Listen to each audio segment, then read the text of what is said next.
আমার বাবা গ্রামের মণ্ডলদের বাড়িতে কাজ করত। কারণ আমরা অনেক গরিব ছিলাম। একদিন মণ্ডলের লোকেরা আমাদেরকে এসে তুলে নিয়ে গেল। তারপর জানতে পারলাম যে বাবা ওদের টাকা নিয়ে পালিয়ে গেছে। আর যতক্ষণ না সেই টাকা পরিশোধ হচ্ছে, আমাকে ও মাকে ওদের বাড়িতে কাজ করতে হবে। মা ওখানে কাজ পেয়ে খুব খুশি হয়েছিল। মা রোজ রাতে কোথায় যেন চলে যেত। মাকে জিজ্ঞেস করলে মা বলতো যে, আমি মণ্ডলের স্ত্রীর পা টিপতে যাচ্ছি। একদিন রাতে আমি মায়ের পিছন পিছন যাই আর একটা নোংরা ঘরে গিয়ে ভেতরে ঢুকতেই আমার আত্মা কেঁপে ওঠে। কারণ আমার মা তো ওখানে। আমার নাম ঝুমুর। আমার মা খুব সুন্দর দেখতে ছিল। কিন্তু মা বলতো যে সৃষ্টিকর্তা যেন কাউকে এমন সুন্দর রূপ না দেন। এই পৃথিবীটা অনেক নিষ্ঠুর, এখানে সুন্দরী মেয়েদের বিপদ অনেক বেশি। মায়ের এসব কথা আমি কিছুই বুঝতে পারতাম না। মাঝে মাঝে মনে হতো মায়ের এসব কথা বলার কারণ আমার বাবা, যে সব সময় আমার মাকে সন্দেহ করত। বাবা দেখতে ভালো ছিল না। বাবার গায়ের রং কুচকুচে কালো ছিল। বাবা প্রায় আমাকে বলতো, আমাকে এত খারাপ দেখতে আর তোমাকে সুন্দর পরীর মতো দেখতে। তুমি কি করে আমার সাথে সুখে থাকবে? তুমি মনে মনে নিশ্চয়ই অন্য কাউকে চাও। আমরা ছোট্ট একটা গ্রামে থাকতাম।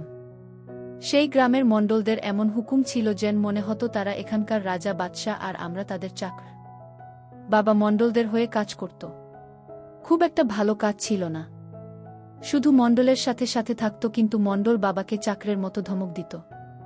মা ও গ্রামে কাজ করত, কিন্তু সারাদিন পরিশ্রম করার পরও মা সুন্দর দেখতে ছিল।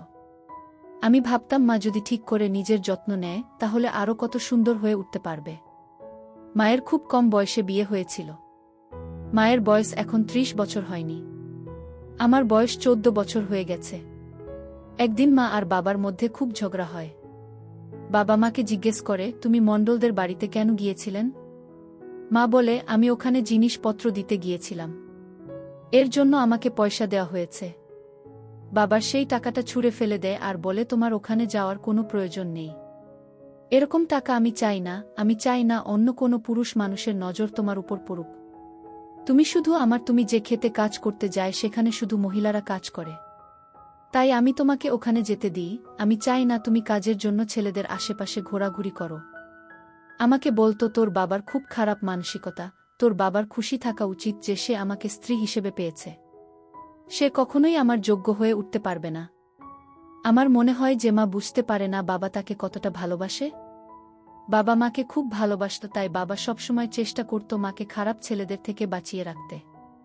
বাবা কাউকে মায়ের দিকে তাকাতে দিত না আর মাকেও কারো দিকে তাকাতে দিত না। মা বাবার এই ভালোবাসাটাকে সন্দেহ মনে করত। মা বাবাকে কোনোদিন মন থেকে ভালোবাসতে পারেনি। রাতে কোনোদিন বাবা বাড়ি না ফিরলে মা খুব খুশি হতো। মা বলতো, ভালো হয়েছে আজ তোর বাবা বাড়ি ফেরেনি।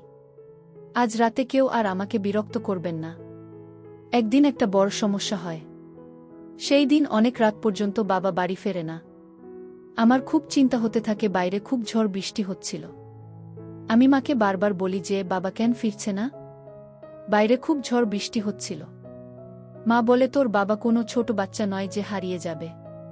হয়তো বৃষ্টির কারণে আটকে গিয়ে কোথাও আশ্রয় নিয়েছে। বৃষ্টি থামলেই তোর বাবা ফিরে আসবে। অনেক রাতে আমাদের দরজায় এসে কড়া নাড়ে। আমার মনে হয় যে বাবা এসেছে। আমি দৌড়ে গিয়ে দরজা খুলি, কিন্তু বাবা আসেনি। মণ্ডলের লোকেরা এসেছে। তারা বাড়ির ভেতরে ঢুকে জোর করে আমাদের দুজনকে তাদের সাথে নিয়ে যায়। মা খুব চেঁচামেচি করে। আমি বারবার তাদের জিজ্ঞেস করি যে, আমাদের কোথায় নিয়ে যাচ্ছ? তখন গ্রামের লোকজন সেখানে জড়ো হয়ে যায়। কিন্তু কারোর এত সাহস ছিল না যে মণ্ডলের লোকেদেরকে আটকাবে। তারাও আমার মতো জিজ্ঞেস করে যে, আমাদেরকে ওরা কোথায় নিয়ে যাচ্ছে? তখন ওই লোকগুলো বলে, এই মেয়েটার বাবা মণ্ডলের বাড়িতে কাজ করত, সে অনেক টাকা চুরি করে পালিয়ে গেছে।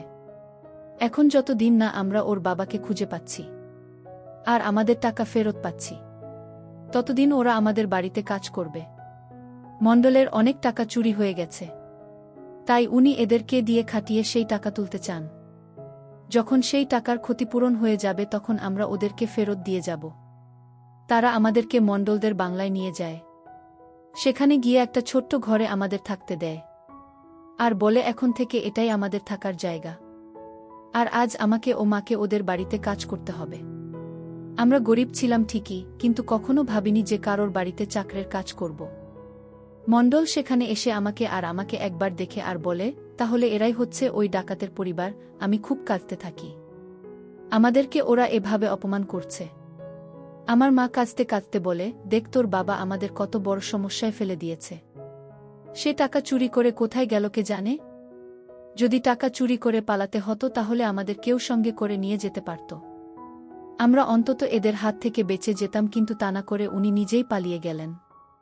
তোর বাবা এতটা স্বার্থপর আমার জানা ছিল না। আমি মাকে বলি, এখন আমরা কি করব? মা বলে, কি আর করব? এরা খুব ভয়ঙ্কর লোক। আমরা যদি এখান থেকে পালিয়ে যাই তাহলে ওরা লোক দিয়ে ঠিক আমাদের খুঁজে বের করবে, আর তারপর আমাদেরকে মেরে ফেলতে পারে। তাই এরা যা বলছে তা মেনে চলাই ভালো। তোর বাবার পাপের প্রায়শ্চিত্ত তো আমাদেরকে করতেই হবে। এখন আমাদের এদের বাড়িতে কাজ করতে হবে। পরের দিন সকালে আমি আর আমার মা বাংলোয় যাই। আমরা বাড়ির ভেতরে ঢুকছিলাম, তখন একটা মোটা মহিলা আমাদেরকে থামিয়ে দেয়। মনে হয় সে এই বাড়ির ইনচার্জ, এখানে সব কাজের লোকেদেরকে দিয়ে সে কাজ করায়। এই মহিলা মাকে বলে, তোমার কাজ বাড়ির ভিতরে, তুমি রান্নাঘরে কাজ করবে, বাড়ির সবার জন্য খাবার বানাবে। শুনেছি তুমি খুব ভালো রান্না করতে পারো। আর আমাকে বলে, তোমার কাজ বাড়ির বাইরে, তুমি ড্রয়িং রুম পরিষ্কার করবে আর আশপাশে যে সব বাগান আছে সেখানে কাজ করবে। তখন মা বলে, দয়া করে ওকে কোনো সহজ কাজ দেবেন, বেশি কঠিন কাজ তো করতে পারবে না। তখন সেই মহিলা আমাকে ধাক্কা দিয়ে সরিয়ে দেয় আর বলে, যাবে এখান থেকে। কাজের লোকেদের এত বায়না আমার সহ্য হয় না। আমি মায়ের দিকে করুণ চোখে তাকাই। মা বলে, চিন্তা করিস না, এখন আমাদের খারাপ সময় যাচ্ছে, এটা খুব তাড়াতাড়ি কেটে যাবে। আমাদেরও দিন আসবে। মা বাড়ির ভেতরে কাজ করত আর আমি বাড়ির বাইরে। আমি সারা দিন মাকে দেখতে পেতাম না, শুধু রাতের বেলায় আমার মায়ের সাথে দেখা হতো, কিন্তু রাতে আমি এতটাই ক্লান্ত হয়ে থাকতাম যে আমি মায়ের সঙ্গে কোনো কথা না বলেই ঘুমিয়ে পড়তাম। একদিন আমি মাকে বলি, আমাকে এরা খুব কঠিন কাজ দেয়। মা বলে, আমার কাজটা সহজ নয়, এই বাড়িতে অনেক লোকজন আর সারাদিন খাওয়া দাওয়া চলতে থাকে। সারাদিন আমাকে উনুনের সামনে বসে রান্না করতে হয়, আমার খুব কষ্ট হয়। মাকে রান্নাঘরে কাজ করতে হতো আর আমাকে বাইরে রোদে কাজ করতে হতো। আমার বাবার কথা খুব মনে পড়তো আর বাবার উপর রাগও হতো। বাবা কি করে আমাদেরকে ফেলে রেখে দিয়ে চলে গেল। টাকা নিয়ে পালিয়ে যাওয়ার আগে একবারও ভাবল না যে তার ফ্যামিলির কি হবে। বাবা তো খুব ভালো মানুষ ছিল, সব সময় তার স্ত্রী আর মেয়েকে আগলে রাখত। আর আজ তারা হাজারটা পুরুষ মানুষের সামনে চাকরের কাজ করছে। আমরা খুব গরিব ছিলাম ঠিকই, কিন্তু কখনো ভাবিনি যে কারোর বাড়িতে চাকরানি হয়ে কাজ করব। আমরা সম্মান নিয়ে বাঁচতাম, নিজের পরিশ্রমের টাকায় খেতাম, কারো দয়ায় বাঁচতাম না। মাকে দিয়ে ওরা খুব খাটাতো, কিন্তু মাকে দেখে মনে হতো যে মা খুব সুখে আছে। হয়তো মায়ের কাজ আমার মতন কতটা কঠিন ছিল না। রান্নাঘরে এক জায়গায় দাঁড়িয়ে রান্না করতে হতো, আর আমাকে তো সারাদিন দৌড়ে বেড়াতে হতো। ভারী ভারী জিনিস তুলে এখান থেকে ওখানে নিয়ে যেতে হতো। কখনো ঝাড়ু লাগাতে হতো, কখনো আবার বাগানে রোদের মধ্যে দাঁড়িয়ে গাছে জল দিতে হতো। দিনে দিনে আমার গায়ের রং খুব কালো হয়ে যায়, আর হবে নাই বা কেন? সারাদিন রোদে ঘুরে বেড়াতে হয়, যে রোদে 1 ঘন্টা কাটালে মানুষের চামড়া কালো হয়ে যায়। আর আমি তো সারাদিন রোদে কাটাতাম। রাতে আমার খুব ঘুম পেত, কিন্তু মা বলতো যে তার ঘুম আসছে না। হয়তো মায়ের চিন্তায় ঘুম আসে না। মা বলতো, তুই শুয়ে পড়, আমার ঘুম আসছে না। রোজ রাতে আমি ঘুমিয়ে পড়ার পর হয়তো মা এক কোণায় গিয়ে শুয়ে পড়ত। কিন্তু একদিন রাতে হঠাৎ আমার ঘুম ভেঙে যায়। আমি দেখি যে মা ঘরে নেই। এত রাতে মা কোথায় যেতে পারে? বাথরুম তো ঘরের ভেতরে আছে, তাহলে মা বাইরে কি করতে গেছে? এমনিতেই বাংলোতে থাকতে আমার খুব ভয় করত। আশেপাশে কত পুরুষ মানুষ ছিল, কার মনে কি আছে বোঝা মুশকিল। আর আমার মা তো খুব সুন্দর দেখতে। বাইরে মায়ের কোনো বিপদ হলো না তো আমার চিন্তা হতে থাকে, আর আমি বসে বসে মায়ের জন্য অপেক্ষা করতে থাকি। কিন্তু মা ফেরত আসে না। অপেক্ষা করতে করতে কখন আমার চোখ লেগে যায় আমি নিজেও জানি না। তারপর যখন আমার ঘুম ভাঙে তখন আমি দেখি মা কাজে বেরোনোর জন্য তৈরি হচ্ছে। আমি মাকে জিজ্ঞেস করি, তুমি সারা রাত কোথায় ছিলে? মা বলে, বড় বিবি আমাকে ডেকেছিল তার পা টিপে দেওয়ার জন্য। মণ্ডলের স্ত্রী, উনি খুব খারাপ মহিলা। সারারাত মাকে দিয়ে পা টিপালো। এই কথা শুনে আমার চোখে জল চলে আসে। মা জিজ্ঞেস করে, তুই কাঁদছিস কেন? আমি বলি এরা আমার সাথে যা ইচ্ছে তাই করছে। সারাদিন গাধার মতো খাচ্ছে আর রাতে মণ্ডলের স্ত্রী আমাদেরকে দিয়ে তার পাটি পাচ্ছে। এই সব আর কতদিন চলবে? বাবা কোথায় চলে গেল? মা, আমাদের বাবাকে খুঁজে বের করতেই হবে। তুমি তো সারাদিন বাড়ির ভেতরে কাজ করো, কিন্তু আমি বাড়ির বাইরে থাকি। আমি বাবাকে খুঁজে বের করার চেষ্টা করব। মা বলে, তুই তোর বাবাকে কোথায় খুঁজবি? তোর বাবার কাছে তো কোনো ফোন নেই, আর আমাদের কাছেও ফোন নেই, তাহলে তার সাথে কি করে যোগাযোগ করবি? আমি বলি, বাবার তো গ্রামের দোকানদারের নাম্বার মুখস্থ ছিল। আমারও ওনার নাম্বারটা মুখস্থ আছে, বাবা ওনাকে ফোন করতে পারে। আমি ওনার সাথে গিয়ে কথা বলবো। অন্তত এইটুকু বলতে পারি যে বাবার ফোন এলে আমাদের খবর দিতে। মা বলে, কোনো লাভ হবে না। আজকাল কেউ কাউকে খবর দেয় না, কেউ কারো খবর রাখে না, সবাই ব্যস্ত মানুষ। যেমন চলছে চলতে দে, এখানে আমরা ভালোই আছি। ভালো ভালো খাবারও জুটে যায়, আর কাজ তো করতেই হবে। কাজ না করলে এই পৃথিবীতে কিছুই পাওয়া যায় না। আমি ভাবি, মা কি করে এমন একটা কথা বলতে পারল? মা কি দেখতে পাচ্ছে না যে আমার অবস্থা দিনকে দিন খারাপ হয়ে যাচ্ছে? মা বলে, আচ্ছা আমার দেরি হয়ে যাচ্ছে, আমি বের হই। এই বলে মা ঘর থেকে বেরিয়ে যায়। একদিন আমি দেখি মা লিপস্টিক আর কাজল লাগাচ্ছে। আমি মাকে জিজ্ঞেস করি, তুমি ওইগুলো কোথা থেকে পেলে? বাবা তো এখানে নেই, তাহলে তুমি তার জন্য এত সাজছ? মা বলে, তুই এ কেমন কথা বলছিস? আমি কারোর জন্য সাজতে যাব কেন? মালকিন আমাকে বলেছেন যে একটু সেজেগুজে আসতে। আমি এত বড় বাড়ির রাঁধুনি, এখানে রোজ বাইরে থেকে লোক আসে। তারা জিজ্ঞেস করে যে কি খাবার বানিয়েছে, তারা মাঝে মধ্যে রাঁধুনিকে দেখতে চায়।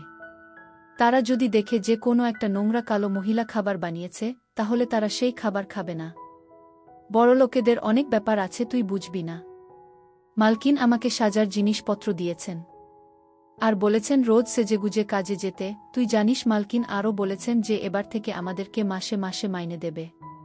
তিনি বলেছেন, হতে পারে তোমার বর আমাদের টাকা চুরি করে পালিয়েছে, আর সেই কারণেই আমরা তোমাদের কাজে রেখেছি।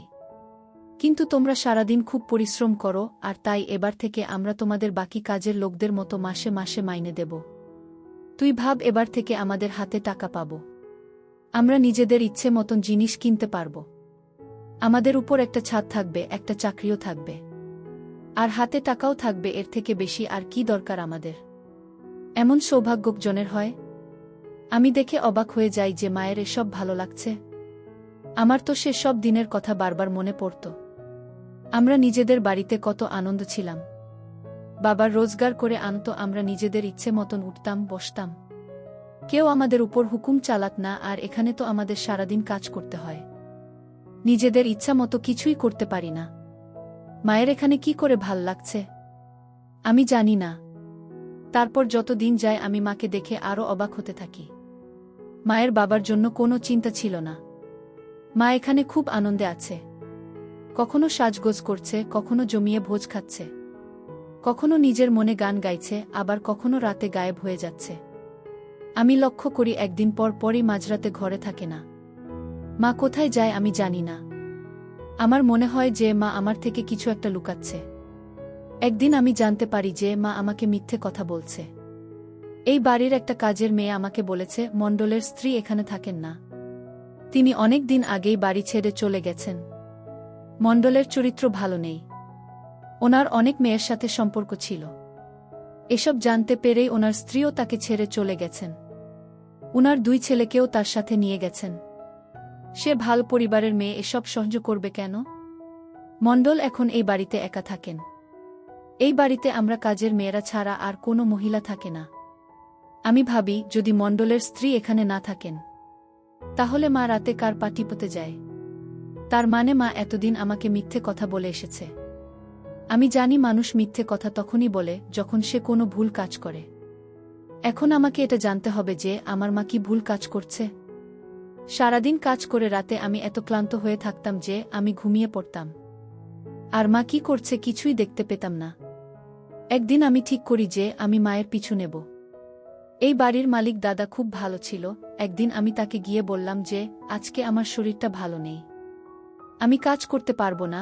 মালিক দাদা বলে, এই সব তোমার করার মতো কাজও নয়, তুমি যাও গিয়ে বিশ্রাম করো। আমি বলে দেব যে তুমি তোমার কাজ করে দিয়েছ। আমি সারাদিন বিশ্রাম করি যাতে আমি রাতে জেগে থাকতে পারি আর মায়ের পিছু নিতে পারি। মা যখন ঘরে আসে তখন আমি আগে থেকেই শুয়ে পড়েছিলাম আর আমি ঘুমানোর ভান করি। মা এসে তৈরি হতে শুরু করে আমি মাকে দেখছিলাম কিন্তু মা ভাবে যে আমি ঘুমোচ্ছি। মা যখন তৈরি হয়ে ঘর থেকে বের হয় তখন আমি আস্তে আস্তে উঠে মায়ের পিছনে পিছনে যেতে থাকি। আমি এমনভাবে যাই যাতে মা বুঝতে না পারে। আমি দেখি মা স্টোর রুমের দিকে যাচ্ছে, যেখানে বাড়ির সব জিনিসপত্র রাখা থাকে। আমি ভাবি মায়ের এত রাতে স্টোর রুমে কি কাজ থাকতে পারে। আমি দেখি মা স্টোর রুমের ভেতরে ঢুকে যায়। আমিও মায়ের পেছন পেছন সেখানে ঢুকে একটা আলমারির পিছনে লুকিয়ে পড়ি। আমি দেখি মা একটা বড় পর্দা সরায় আর পর্দার পিছনে আমার বাবা বসে আছে। এটা দেখে আমার আত্মা কেঁপে ওঠে। বাবাকে দড়ি দিয়ে বেঁধে রাখা হয়েছে। মা বলতো আমাকে কেমন দেখাচ্ছে। আমি যাচ্ছি মণ্ডলের কাছে, সে আমাকে বিয়ে করে নিয়েছে। আমি তার সাথে সুখে থাকব। তুমি আমাকে কোনোদিন সুখ দিতে পারোনি, তুমি এখানে বাধা থাকো। তারপর বাবা বলে, তুই একবার আমাকে খুলে দে, তারপর দেখ আমি তোকে আর মণ্ডল দুজনকেই মেরে ফেলব। তুই কত বড় বেলমান আমি তোর জন্য কিনা করেছি।